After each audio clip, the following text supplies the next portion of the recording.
What started as peaceful protests against the military regime that imposed martial law here in South Korea 41 years ago turned into a bloody massacre in the southwestern city of Gwangju. On May 18th, military forces deployed to the city began a brutal crackdown on students and Gwangju citizens calling for democracy. Over 10 terrible days, the people fought back and soldiers opened fire on the citizens, leaving 193 people dead and over 3,000 wounded, although the exact count is still unknown to this day. The regime stayed in power at the time, but the spirit of the movement lived on as a symbol of democracy in Korea and around the world. Today, across the globe, however, we are seeing more and more autocratic regimes coming to power, with some eerily similar scenes in Myanmar, after a military coup in February this year sparked massive demonstrations there. We discussed the two movements and what the world can do to better support the people of Myanmar today. For this, we have Naing, a Burmese postgraduate student here in South Korea, and acclaimed investigative journalist Tim Sherrock, who's been covering Korean issues since the 1970s and was named an honorary citizen of Gwangju in 2015 for his tireless work in uncovering the truth about the May 18th movement. A very warm welcome to both of you. Thank you for joining us this morning. And well, Naing, it's lovely to see you here. And well, we know that you're in Suwon right now in South Korea, just below Seoul. But when you last left Myanmar to come back to your studies here in South Korea, your family and friends, they were living under an elected government. And there was still hope in the international community that the country would continue its democratic transition. But now it's been over 100 days, hasn't it, since the military coup took place? And it must have been a really worrying time for you. How are your loved ones doing in Myanmar? Well, good morning, Suryon and Mr. Sharon. Nice to see you. So my last visit was the early of 2020, before the first COVID-19 outbreak in South Korea. That was a very short visit to my home. During that time, we were under the democratically elected government, and I can go freely and safely across the country with my families and friends. As the world knows, it has changed since the first day of February this year. Today is the 107th day. Myanmar has been under attack because of the military coup. The military generals are seizing their power since the first day of the coup, but they cannot control the people of Myanmar, who already know the feeling of freedom and safety in the past decade. Currently, the people of Myanmar are refusing to work with the military gender, including my teachers, doctors, and other professionals in the public sector. Also, some of my friends are participating in the protests since the first day, but sadly, some of them are arrested by the military. Other peaceful protesters are also being arrested right now, and over 800 civilians has been killed by the military.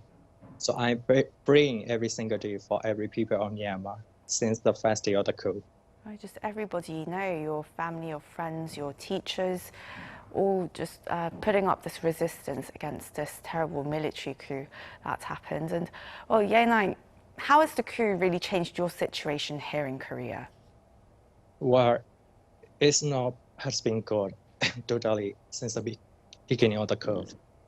As a citizen of Myanmar living abroad, I have been dissatisfied with myself for not being able to participate as much as those who are fighting for the democracy on the ground. Also, I am a student studying in abroad. I was less able to concentrate on my study as well. I am currently in the final semester of my master's degree, and I could not focus well on my thesis writing because of this military coup. Like me, I can feel that not only students, but also every people of Myanmar and Korea are facing the same situation. Therefore, we are doing everything as much as we can to support the people of Myanmar as part of the democratization movement with our people. I never thought I would do such a thing before. And well, the South Korean president and leaders, mayors of cities in Korea, they've really called for a return to democracy, a return to peace in Myanmar. And of course, the South Koreans, we've gone through the process of democratization ourselves. And today, on May 18th, we are commemorating this Gwangju democratization movement. And that took place 41 years ago. And Tim, now in 2015, you became an honorary citizen of Gwangju City for your contribution to uncovering the truth of the military's violent crackdown and also for globalizing the spirit of the May 18th movement. What would you describe then as the spirit of the Gwangju movement? Well, I think it was a spirit of solidarity of all citizens coming together to support each other, to fight the military dictatorship and the martial law regime of Chun Doo-hwan at the time. People in the streets saw the students being attacked by paratroopers and began to help the students and tried to prevent this kind of fighting, and the violence spread, and the people finally just had enough. And so many people were being killed that people in Gwangju started fighting back. And so part of the spirit is the spirit of solidarity that's expressed in the painting behind me, a very famous painting from Gwangju at the time of citizens coming out and feeding the citizen army and helping each other. I think the other spirit is the spirit of people, giving their lives up for democracy and giving their lives for the future of the country. And together, that combination was an unbeatable kind of spirit that finally broke through in 1987 and 1988 to finally win democratization in South Korea. So that's the spirit, and it clearly still lives on. And Tim, you've been observing these demonstrations in Myanmar, in the US, from the US, and of course, we saw a military junta ousting a democratically elected government earlier this year on February 1st. And the junta began cracking down on protesters and journalists. All of this violence, all this terror must have brought back memories for you. What has it been like for you watching these events unfold? And what do you think are some important similarities as well as differences that you see? Well, the images are striking when you see, these military troops in their fatigues, fighting against, students and workers in the streets, and tanks and large weapons being deployed against them. Those are striking images that are very similar. I think the movements are similar in the sense that you have masses of people joining together to fight for democracy and against military rule. You have workers leading many of these demonstrations. You have many strikes going on, and you have students joining workers and a very strong united movement. And that's what we saw in South Korea in the period actually leading up to May 18th in Gwangju, because for weeks before the military crackdown, there had been massive demonstrations, particularly in Seoul, and even before that, of course, in October 1979, of students and workers in Busan and Masan. So, that's very similar. But what's different is that, Myanmar does not have a close military alliance with the United States. And back in 1980, the U.S. was in a very difficult position because of its very close ties with the South Korean military and its military leaders. And in fact, in my view, as I've written about, and the reasons I was given an award by the city of Gwangju, was I exposed some of the cooperation and collaboration between the United States and the military rulers in South Korea at the time. And I think the United States did not take very strong action, with withholding loans or withholding, military support for the military government in South Korea. And now, of course, Myanmar does not have this kind of close relationship with actually any country like that, where its military is a very close alliance. So that's a very different kind of situation. And Naing, now you are, of course, here in South Korea, where we went through this phase of military oppression and rule. And observing this Gwangju democratization movement, does this hold any meaning for you? Yes, this Gwangju democracy movement is a typical example for me as a Burmese citizen right now. South Korea has experienced the same situation in the past 40 years. The Koreans did not stop to get their country back. As a result, Korea is now a developed country and enjoying the fruits of democracy. So this is a source of strength for the people of Myanmar, including me, who are struggling and fighting for the democracy. They also remind me to get the strength for participating in Myanmar democracy movement. And Naing, how are Burmese students like yourself supporting your loved ones back home? For me, I especially encourage my beloved one for their mental health, because every people's dreams has been shattered since the beginning of the coup. And many people are suffering emotionally through the internet cutoff and spreading of misinformation by the national television channels by the military gender.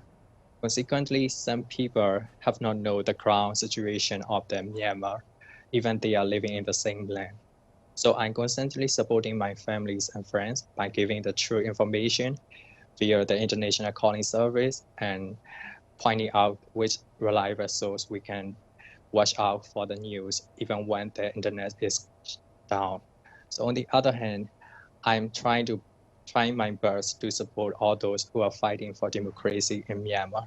Right, and what's so incredible about the resistance that the people of Myanmar have been putting up is that it's been student-led as well by these young people who are being very creative and innovative in how they are putting up this resistance. And well, now, Tim, the people of, similar to the people of Gwangju 4 decades ago, the Burmese people, they also seem to be rather on their own in fighting this battle for democracy.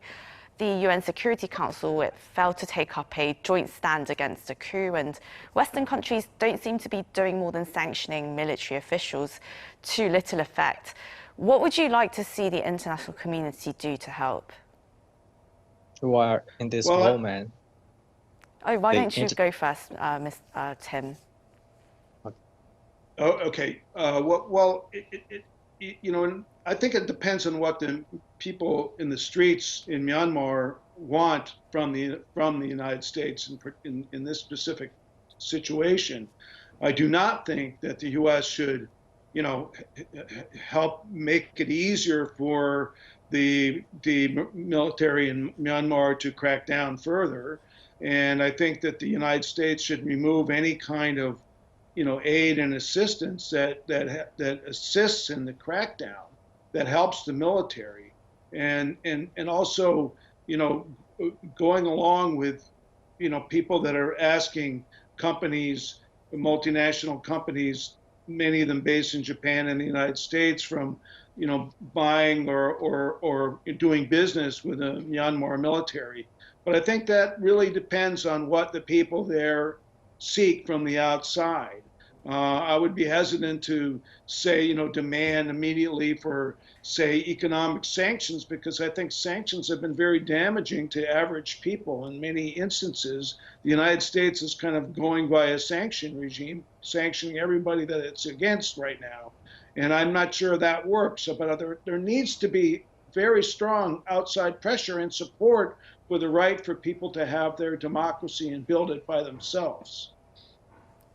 And Naing, what do you hope to see as a Burmese person in terms of the international community coming together and taking action rather than simply just talking about a response? Yes, I totally agree with Mr. Tim. And also in this moment, the international community imposed sanctions to the military generals and their related business. Actually, this haven't fully stopped the crime of the Myanmar military. They keep killing civilian and peaceful protesters and keep trying to seize their power. Currently, in some rural areas where it is difficult to access the internet, the Myanmar military soldiers are making sexual harassment to the girls. The military generals haven't taken any action to their people, and they keep looking to put the fear to us. But the people do not suffer any fears, and we feel disgust those inhuman community more and more. The people of Myanmar are totally unsafe and living under the chaos right now. So I would like to request the international community only one thing. If you would like to help the people of Myanmar, please take the stronger action to those Myanmar military generals and their inhuman community as soon as possible, instead of imposing sanctions and other table walls from the discussion. And of course, South Koreans very much hope for a fast and peaceful resolution to this crisis in Myanmar. And as we speak, many Gwangju citizens have also been gathering in support for the people of Myanmar. So we hope to see very real and very fast progress very soon.